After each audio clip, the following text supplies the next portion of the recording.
From the CyberHub bunker and studio, you're tuning in to the CyberHub Podcast. And now for your host and CISO, James Azar.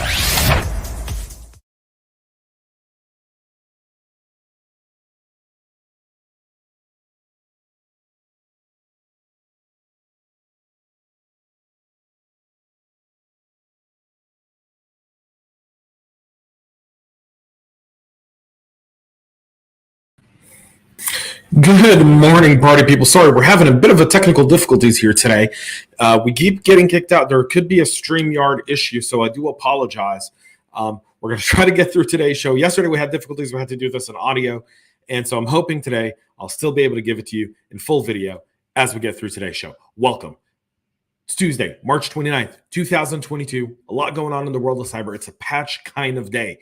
NPM packages are still impacting Azure. We're going to be talking about that. And then the isolation of Russia is bound to backfire significantly on practitioners. And we have yet to feel the real impact of that. So we're going to get to all that and a lot more here this morning. So stay tuned. We've got a packed show. Today's show is supported by our friends over at KnowBe4. You can go and see more about KnowBe4 in the show notes. So go there. Check it out.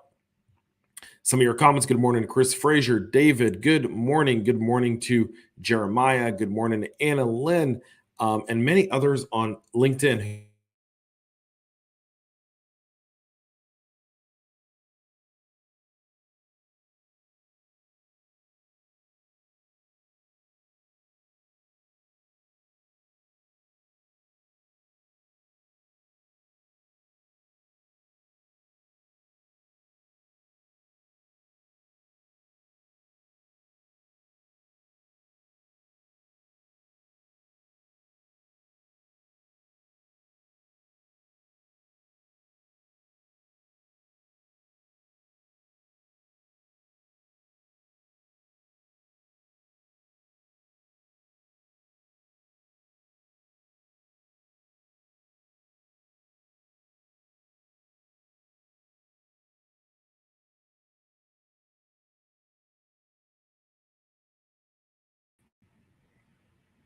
All right, here's hoping this fixes our issue. I do apologize.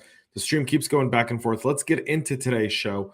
We'll skip our coffee cup for this morning, but you can enjoy it. So one, there's a large-scale supply chain attack that's distributed over 800 malicious NPM packages. Threat actors dubbed as Red Lily. It's an ongoing supply chain attack. It's been targeting JFrog and Sonatype. Detailed this last week. We covered it here on the show. They're building a lot of dependency confusion by typo squatting. They're targeting Azure, Uber, and Airbnb developers, among many, many more. So something to definitely keep your eye on. They're trying to get past one-time passwords verification barrier put in place by NPM. The attacker leverages an open source tool called Interatch to extract the OTP sent by NPM servers to email addresses provided during signup, effectively, essentially over and superseding that OTP challenge and then gaining access into specific lines of code. This is the type of attack we saw against SolarWinds. It's the type of attacks we're going to continue to see. As attacks get more sophisticated, we go beyond phishing. Not to say phishing isn't going to be there, but we're going now and we're starting to target the supply chain, get into code, millions lines of code. How can you do this? So definitely something to keep an eye out for as well. Sophos is warning of actual attacks exploiting the recent firewall vulnerability. Monday, Sophos raised the alarm about a patched Sophos firewall vulnerability being exploited in the attacks. It's impacting the user portal and the web admin of the Sophos firewall. The bug is described as an authentication bypass that could lead to remote code execution. Track to CV 2022-1040 has a CVSS score of 9.8. The security hole impacts Sophos firewall version 18.5 MRE3 and older. Sophos observed this vulnerability being used to target a small set of specific organizations, primarily in South Asia. Those organizations have been informed, but they've released several and multiple supported patches for this. You want to get this done and patched immediately. Sophos is trying to do the responsible thing and is really raising the alarm. Sonicwall also patches a critical vulnerability in their own firewall appliances. Again, what we're starting to see, a little bit different from before, is critical issues within the software cycles of critical components. So Azure on the infrastructure side, Sophos on the security side, Sonicwall on the security side. And that's where attackers are going.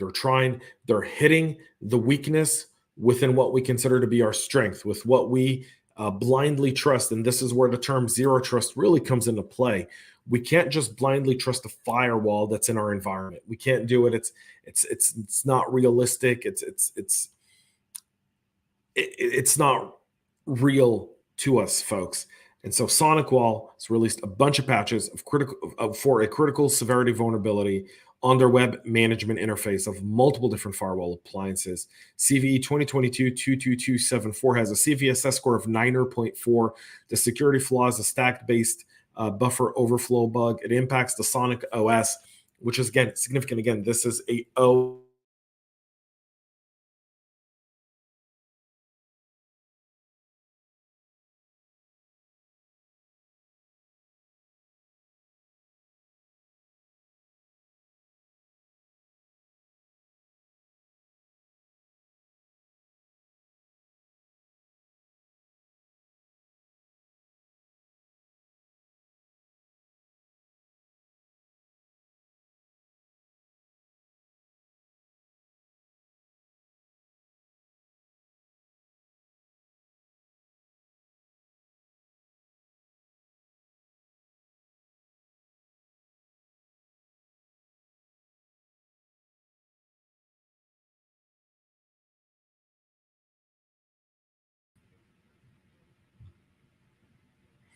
All right, so we're back.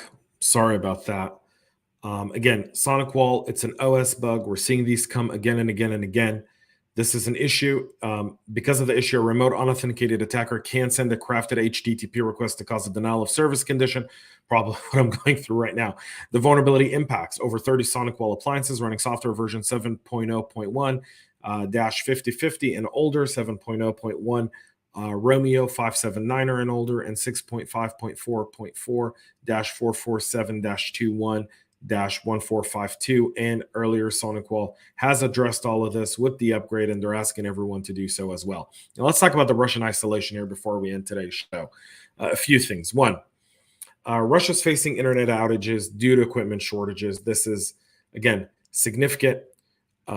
Russia, because of sanctions, is not getting any telecom equipment. They're not getting any internet equipment. So you're going to start to see large-scale telecom interruptions there. They're going to start to rely on, this is kind of like the end of over-globalization and back to nationalized, back to nationalizing some of this stuff. We're going to see Russia start to do this. It's going to reflect as well. We're seeing it in other parts of the world. People are decoupling away from China. They're decoupling away from a lot of things, COVID in the last few years, as well as some of the threats that come through the supply chain, the power that it gives someone over a nation.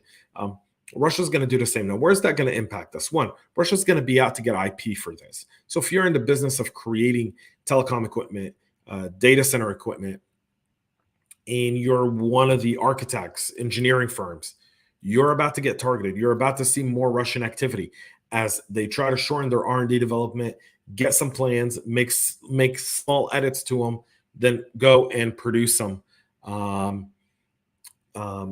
Go and produce it themselves and push it into production in Russia. But then you're going to see that go into other USSR countries that are aligned with Russia. Well, they'll start to buy directly from the Russians and not from a Western organization or even an Asian organization. And this, by the way, has a direct threat on China and the way China produces and the dependency China's trying to create. Also, U.S. brands Russian cybersecurity firm Kaspersky a security threat. None of this has to do with anything technicals, just the fact that they're Russia. It's political only. There's been nothing in their software that implicates that anything in there is supporting the Russian regime or anything of that nature. But Kaspersky has been added to the threat list. It's been banned by the FCC. The FCC will probably ban them next. That's going to be the next big thing there. And we'll probably see that escalate even further. So because of all the interruptions, I'm going to end the show here. I've got a lot more to say on this. I'll try to maybe add something on the audio version. You can go and check out the audio a part of the podcast on your favorite podcast listening network, CyberHub Podcast. You can see all the latest. You can catch yesterday's episode, which unfortunately couldn't air because of technical difficulties, but you'll be able to also check it out there. Until then, have a great rest of your day. Most importantly, folks, stay cyber safe. We love feedback, so make sure to connect with us on social media and subscribe to our podcast on your favorite podcast listening platform.